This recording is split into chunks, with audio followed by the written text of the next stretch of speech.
ஆன்மீக நண்பர்கள் அனைவருக்கும் அன்பு கலந்த வணக்கங்கள். இன்றைக்கு நாங்கள் ஆன்மீகம் சம்மந்தமான பதிவில் பார்த்தீங்கன்னா, மெய்ஞானம் அருளும் ஈசனும் மங்களம் காக்கும் பாகம் பிரியாளும் ஒரு ஆன்மீக தேடலை பற்றி பார்க்கலாமா வாங்க. ஆன்மீக பெருமை மிக்க சிவகங்கை மண்ணில் பார்த்தீங்கன்னா, வரலாற்று சிறப்புகளும் புராண பின்னணிகளும் கொண்ட ஒரு அற்புத தலம்னு தான் சொல்லணும்.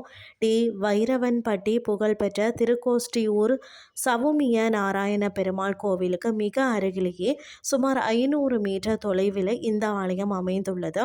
பலரும் அறியாத ஒரு பொக்கிஷம்னு தான் சொல்லணும். சிவமே பைரவர், பைரவரே சிவம்.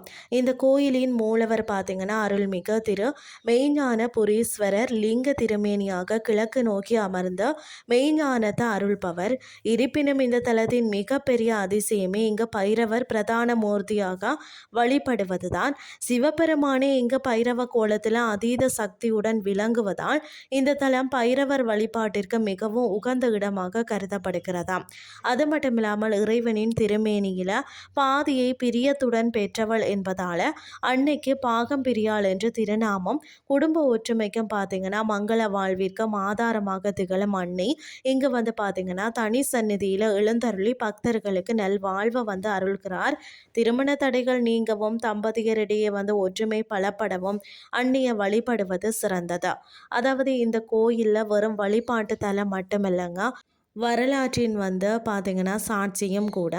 அதாவது மாமன்னர் முதலாம் ராஜராஜ சோழன் இந்த தலத்திற்கு இறைவனை பணிந்துள்ளாராம். அது மட்டும் இல்லாமல் பாண்டிய மன்னர்கள் மற்றது நாயக்க மன்னர்கள் காலத்து கல்வெட்டுக்கள் இந்த கோயிலின் தொன்மையை பறைசாற்றுகிறது. வேண்டுதலும் நேர்த்திக்கடனும் பார்த்தீங்கன்னா வாழ்க்கையில் சகல பேறுகளையும் பெற விரும்புவோர் இங்கு ஈசனையும் அம்பிகையையும் பைரவரையும் மனமுருக வேண்டிக் கொள்கிறார்கள். வேண்டுதல் நிறைவேறிய பக்தர்கள் சுவாமிக்கும் அம்பிகைக்கும் பார்த்தீங்கன்னா புத்தாடை சாற்றி தங்களது நேர்த்திக்கடனை செலுத்துகிறார்களாம். சிவகங்கை பக்கம் பயணிக்கக்கூடிய நண்பர்கள் வரலாற்று சிறப்பும் ஆன்மீக சக்தியையும் மிக்க இந்த தலத்தை தவற விடாதீர்கள். இந்த கோயிலை பற்றிய உங்கள் அனுபவங்களை கமெண்ட்ல சொல்லுங்கள் அப்படின்னு சொல்லி கூறிக்கொண்டும் இன்றைய ஆன்மீகம் சார்ந்த பதிவை நிறைவு செய்து கொள்கிறேன். இதே மாதிரி மற்றும் ஒரு ஆன்மீகம் சார்ந்த பதிவோடு உங்களை சந்திக்கிறேன். நன்றி.